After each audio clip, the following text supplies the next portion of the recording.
Olavo era um aristotélico, é inegável, um discípulo de Aristóteles, ele mesmo falava isso diversas vezes, não escondia isso de ninguém. E aí eu te pergunto, não sei se eu vou conseguir elaborar bem a pergunta, mas é mais ou menos o seguinte, de que forma nós podemos perceber, ou como isso se deu, essa influência aristotélica do Olavo em seus textos, em seus artigos, em suas aulas, mais exotéricas, para usar esse termo, né, aquilo que está para o público geral, sobretudo em artigos de jornal. E talvez, reformulando melhor a pergunta, é possível compreender bem as ideias do professor Olavo sem antes um mergulho nas ideias do próprio Aristóteles, Jason? O que tu acha disso?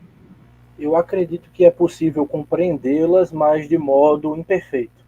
Você vai, justamente, a gente falou de camadas, mas num contexto diferente, e se você, de fato, se deparar com algumas ideias do professor Olavo, sem entender quais influências elas estão por baixo daquilo ali, você vai ter uma compreensão, mas uma compreensão superficial. E por isso eu julgo que seja necessário um mergulho nas ideias do Aristóteles, porque, querendo ou não, há uma construção, uma progressão das ideias ao longo do tempo. Então, a gente falou do Aristóteles tá tendo a sua vingança, digamos assim, uma espécie de renascimento aristotélico, né, nos nossos tempos. No entanto, existem sim ideias do Aristóteles que foram erradas, ou observações erradas.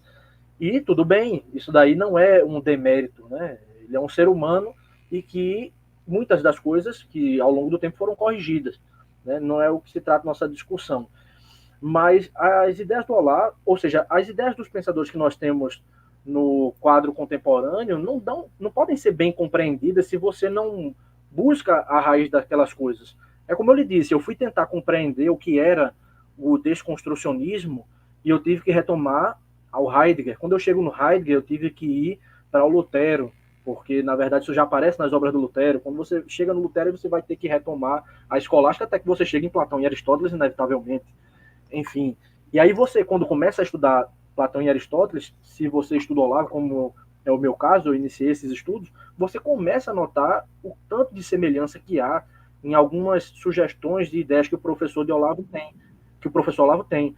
Então, eu vou dar um exemplo que, inclusive, não está no livro, mas que, enfim, eu deveria ter colocado. Eu acho que tá, do jeito que tá, a coisa ficou legal, entendeu? Pode ser que no futuro eu expanda isso.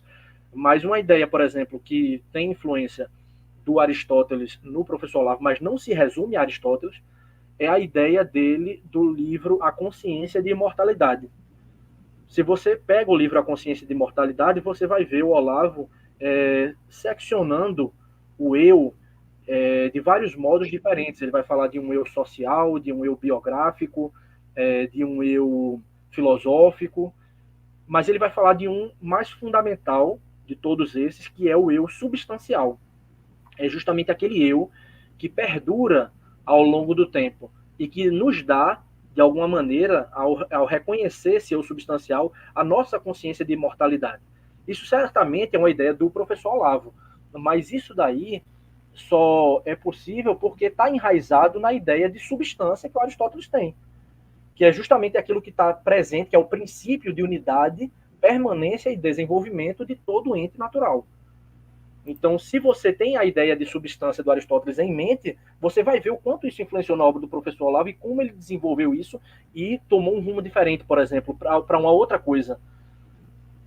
E aí ajuda você a compreender melhor, às vezes, um texto que, se você ler de antemão, você talvez não compreenda tão bem o que ele quer dizer.